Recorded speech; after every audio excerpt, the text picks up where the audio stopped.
Open any modern cookbook and you will find recipes with 30 ingredients, 3 pans, and a shopping list that costs more than your Nan spent in a month.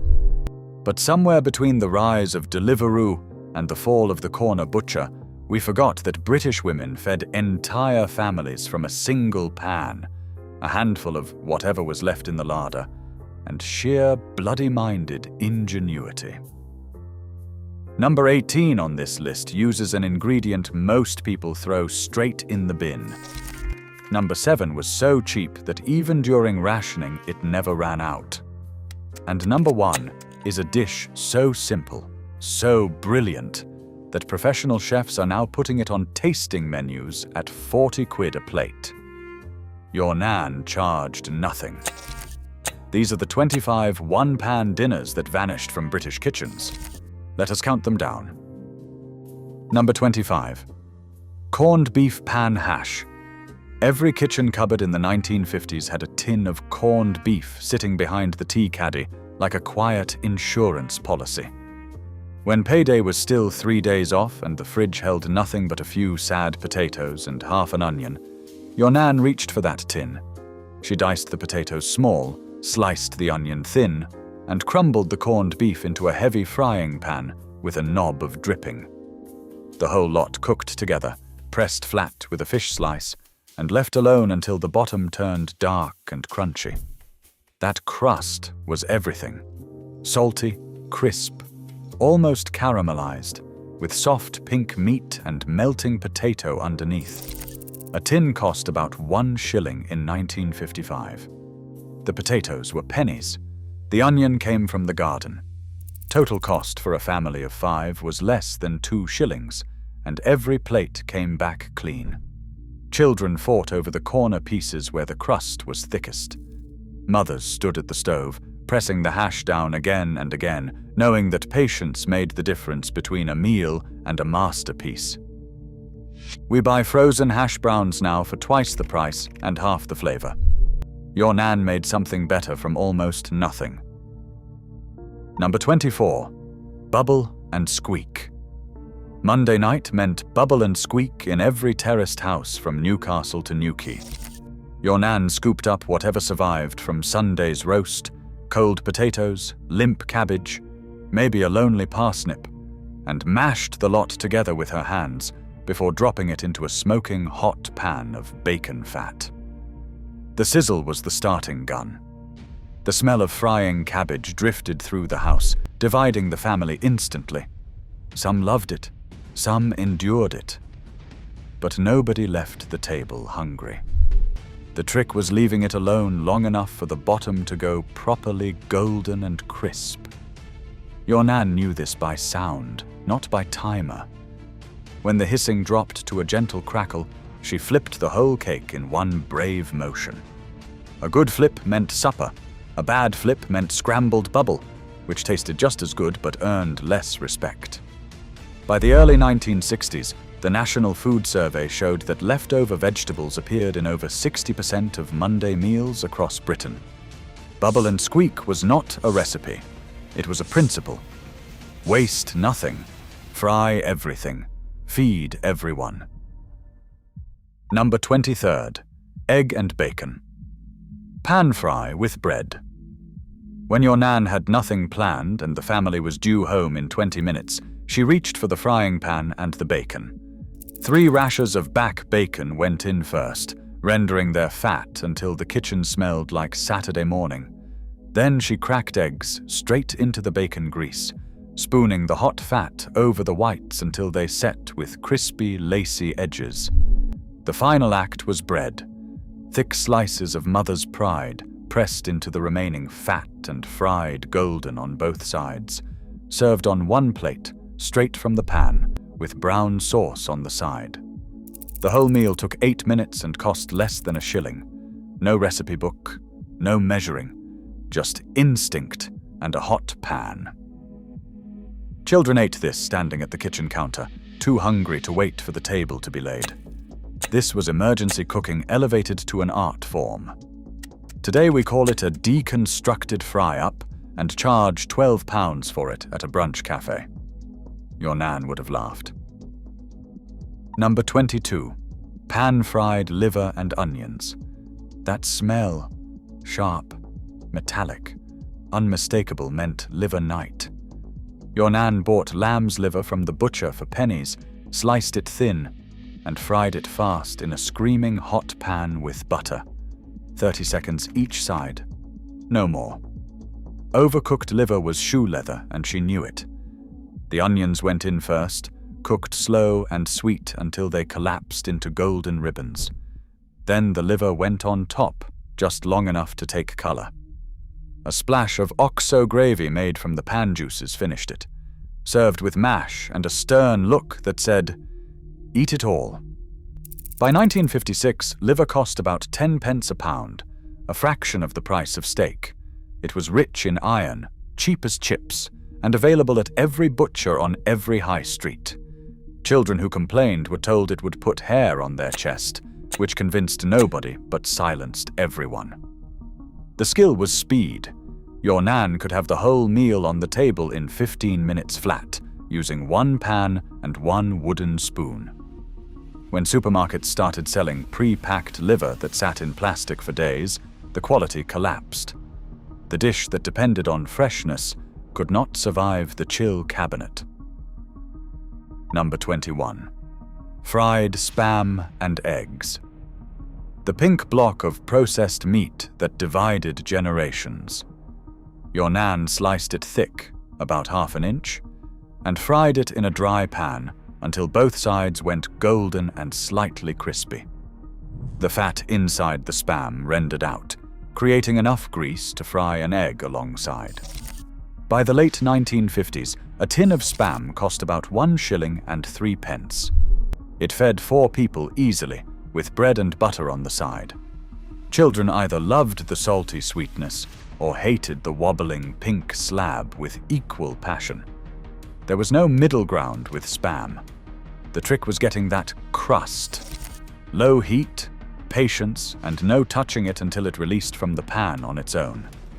Your Nan knew to slice it cold, straight from the tin, because warm spam fell apart in the pan. That was knowledge you could not find in any cookbook.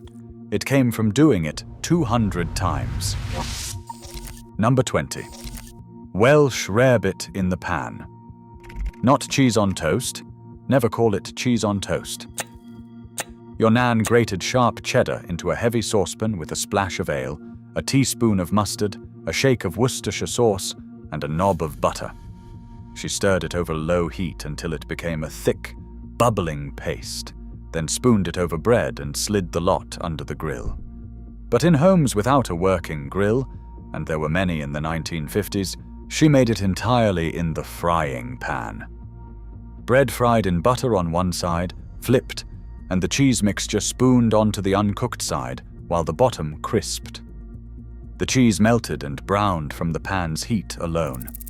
A block of cheddar cost about 1 shilling in 1954. The ale came from whatever was left in Father's bottle. Mustard powder lasted months. Total cost, almost nothing. Total satisfaction, immense. Number 19. Tinned tomato and sausage pan bake. When your Nan needed to stretch 4 sausages to feed 6 people, she reached for that tin of tomatoes. Sausages browned in the pan first, rolled around until the skins blistered and split. Then in went the tinned tomatoes, a diced onion, and a pinch of sugar to tame the acidity. The whole lot simmered together until the sauce thickened and the sausages swelled with flavor. Served with hunks of bread to mop up the juice, this was a meal that tasted like it took hours, but was done in 30 minutes.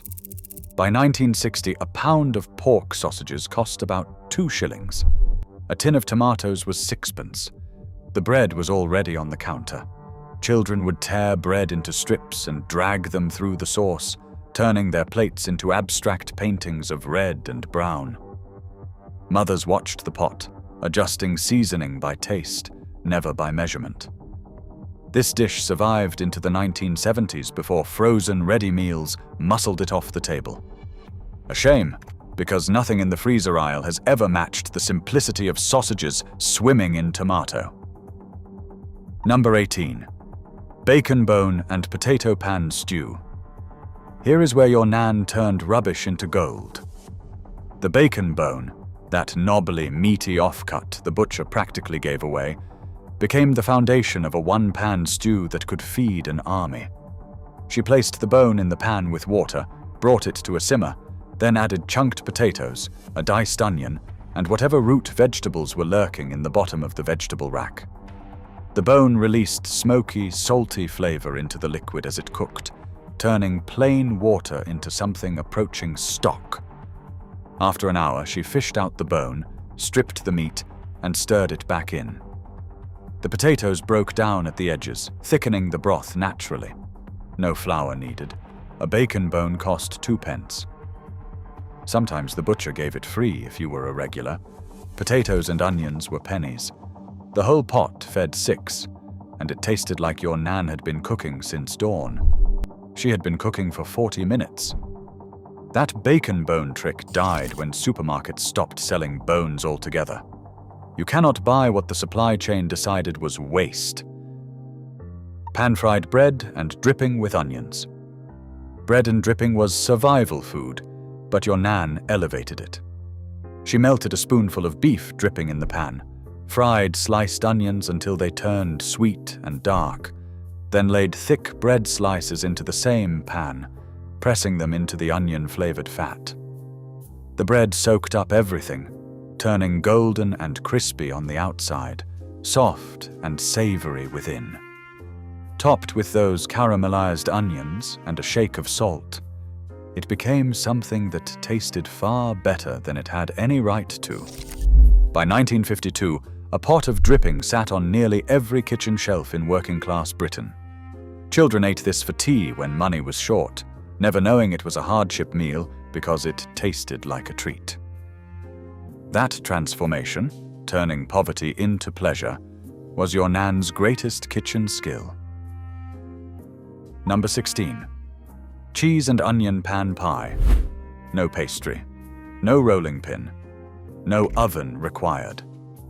Your Nan sliced potatoes thin as coins and layered them in a greased frying pan with rings of onion and handfuls of grated cheddar.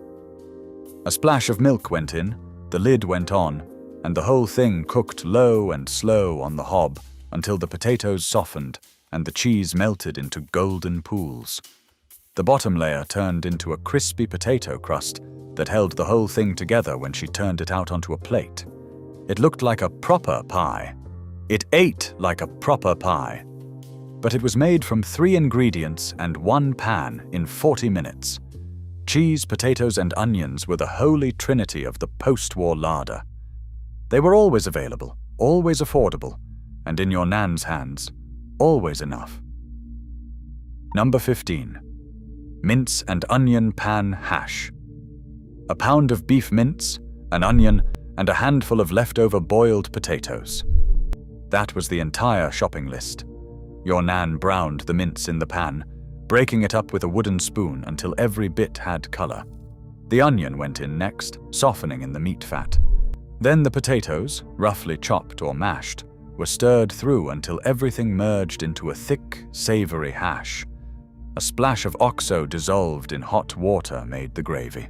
The whole pan bubbled together for 10 minutes while she set the table. Served with bread or on its own, this was Tuesday night in 1 million British homes.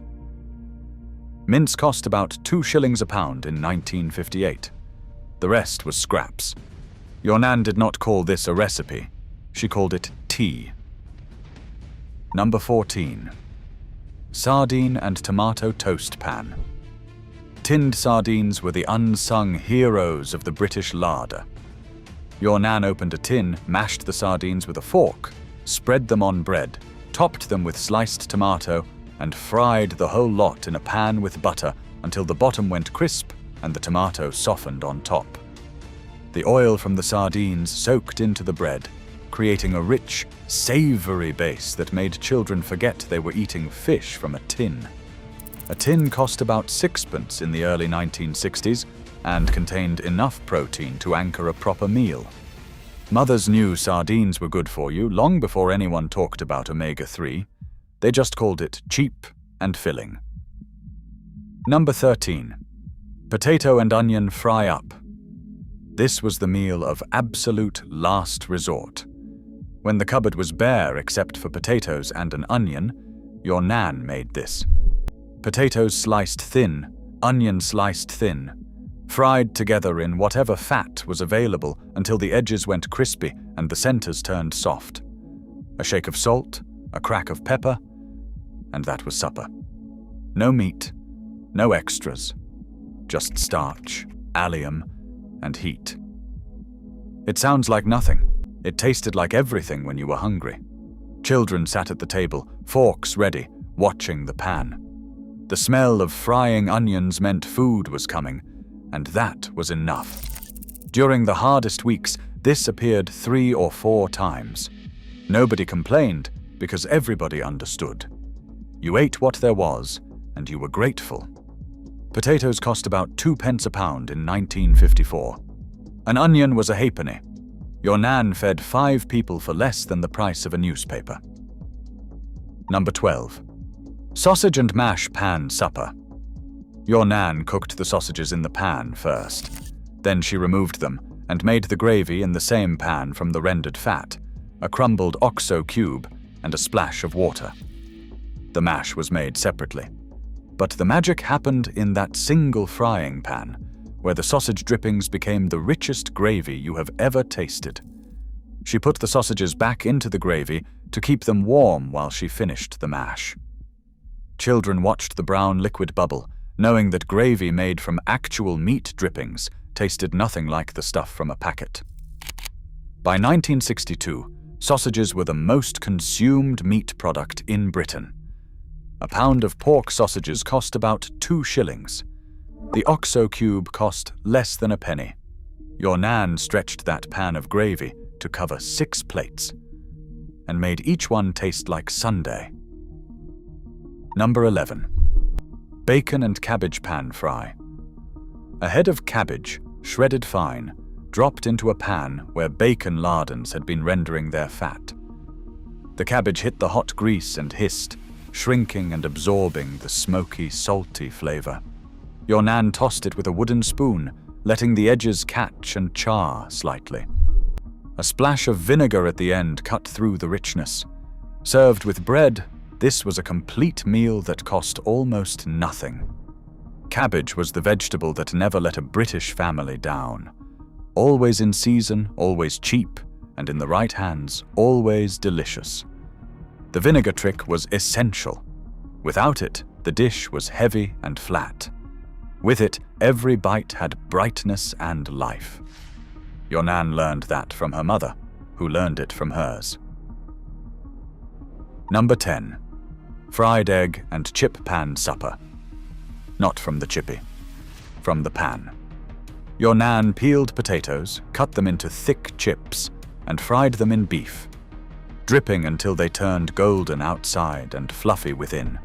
Then she cracked eggs into the same fat, spooning it over the whites until they crisped at the edges. Everything came from one pan. Everything tasted of beef, dripping, and Saturday night. A plate of egg and chips was the reward for a long week. Children doused theirs in vinegar. Fathers added brown sauce. Mothers ate last, standing at the counter. By 1958, this meal appeared on more British tables each week than fish and chips from the shop. It cost a fraction of the price and tasted twice as good because the chips were fried in proper dripping, not the vegetable oil that chippies switched to in the 1970s. The smell announced itself before the pan was even hot. Kippers, those split and smoked herrings that once defined the British breakfast, fried in butter in a single pan. Your Nan laid them skin side down, cooked them for 3 minutes, flipped once, and served with bread and butter. The whole operation took less time than boiling a kettle. By 1955, kippers cost about 8 pence a pair, making them one of the cheapest protein sources in the country. The smokiness penetrated everything, the curtains, the tea towels, the cat. But the taste was magnificent, salty, rich, and deeply savory. Children either grew up loving kippers or spent their lives trying to forget them. There was no casual relationship with a kipper. When supermarkets started selling boil-in-the-bag kippers to contain the smell, they also contained the flavor. Something essential was lost in that plastic pouch. Number 8. Cheese and potato pancake. Leftover mashed potato, mixed with grated cheese, shaped into a thick cake, and fried in butter until both sides went golden and crunchy.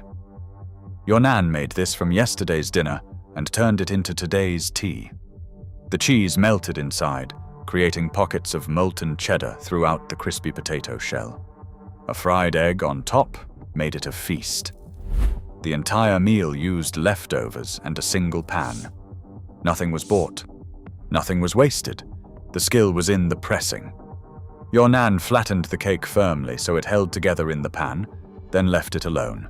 No poking, no prodding, just patience and trust that the bottom would release when it was ready. When even potatoes ran low, your Nan had one more trick. Porridge oats, mixed with grated onion, a beaten egg, and a pinch of salt, were shaped into patties and fried in dripping. The oats crisped on the outside and stayed soft within, creating something halfway between a pancake and a fritter. Oats never ran out. They were the cheapest staple in the British larder, costing about 4p a pound throughout the 1950s and available everywhere. Your Nan used them for breakfast, of course, but also for stretching mince, thickening soups, and making these emergency savory cakes when nothing else remained. The taste was plain but satisfying, especially with a smear of brown sauce. Children never knew this was poverty food, because your Nan served it with the same dignity as a Sunday roast. Tinned pilchards cost 6p and sat in the cupboard for months, waiting for their moment. Your Nan sliced potatoes into the pan, layered pilchards on top, added sliced onion, and poured in enough water to come halfway up. The lid went on. 20 minutes later, the potatoes were tender. The fish had broken into the liquid, creating a rich, tomatoey sauce, and the kitchen smelled of the sea. It was served straight from the pan with bread. This was coastal Britain's answer to bouillabaisse, made for pennies instead of pounds. The tomato sauce from the tin did the heavy lifting, and the potato soaked it all up. Nobody wrote this recipe down because everybody knew it. When tinned pilchards moved to the bottom shelf, and ready meals took the eye-level space, this dish simply stopped being made. Number 5. Onion gravy and bread pan supper. Sometimes there was no meat at all. Your Nan sliced onions, as many as she had, and fried them slowly in dripping until they turned deep brown and sweet. Then she added water, an OXO cube, a splash of gravy browning, and let it simmer into a thick, dark, savory gravy. Bread went onto plates. Gravy went over the bread. That was supper. It sounds impossible that this could satisfy, but the depth of flavor from properly caramelized onions in beef dripping created something that tasted like meat without containing any. Children dunked bread into the gravy and asked for more. Mothers watched the pot, stretching it with water if unexpected guests appeared. This was cooking stripped to its absolute essence. One pan, one spoon, no money. Full bellies. The women who made this did not see themselves as resourceful. They saw themselves as doing what had to be done. Number 4. Toad in the hole. Skillet style. Before ovens were reliable, your Nan made toad in the hole in a deep frying pan on the hob. Sausages browned first, then Yorkshire pudding batter was poured around them. A lid went on, the heat dropped to low, and the batter rose and set around the sausages, creating a golden, puffy nest. It was not as crispy as the oven version, but it was softer, richer, and somehow more comforting. The batter soaked up the sausage fat from below, turning golden and savory. By 1960, This stovetop version had disappeared entirely, replaced by the oven method that every cookbook demanded. But the pan version had its own charm, a pillowy cushion of batter that cradled each sausage like it mattered. Your Nan made it because she had to. We forgot it because we thought we knew better. Number 3. Pan-fried faggots in gravy. Faggots made from pig's liver, heart and belly, mixed with breadcrumbs, onion and sage, wrapped in caul fat and fried in a pan with thick onion gravy. Your Nan bought them from the butcher for pennies, or made them herself on Saturday morning. The pan did everything. The faggots browned first, developing a dark crust. Then the gravy went in, and they simmered until tender. The caul fat melted into the sauce, enriching it with porky sweetness. Served with mash and mushy peas, this was the black country on a plate. By 1958, faggot shops dotted every high street in the Midlands, their windows steamed and their counters crowded. The skill was in the seasoning.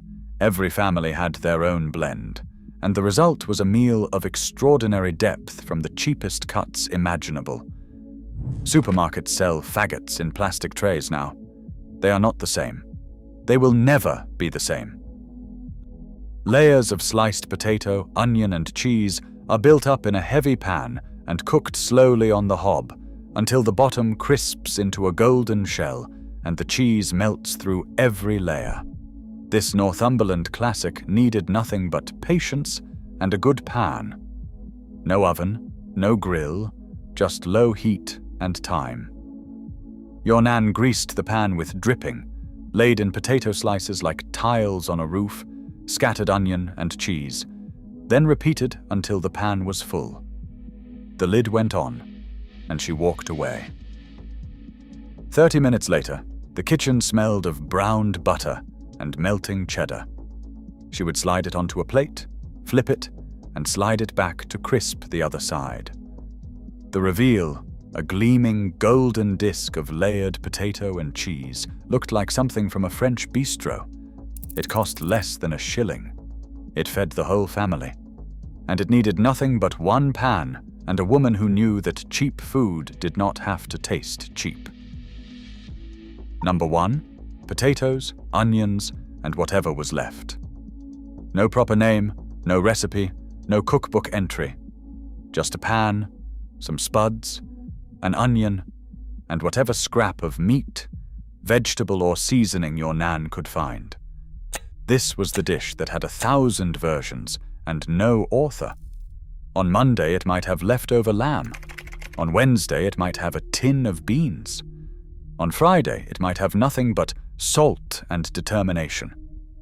Your Nan peeled, chopped, fried, and seasoned by instinct, adjusting as she went, tasting with a wooden spoon she never washed between stirs. The result was never the same twice, but it was always enough. This is the meal that professional chefs now call rustic one-pot cooking and charge £40 for in Shoreditch restaurants. They use heritage potatoes and hand-harvested sea salt. Your Nan used whatever Tesco had reduced to clear, and the salt from a cardboard Saxa drum. Hers tasted better because it had to. There was no backup plan, no second attempt. That pressure, that necessity, produced cooking that no culinary school can teach. The greatest one-pan dinner in British history has no name, no recipe, and no chef.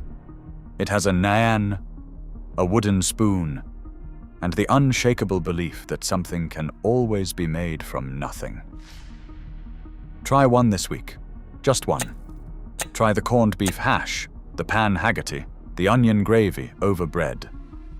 Then come back and tell me your Nan did not know exactly what she was doing. Because she did. She always did.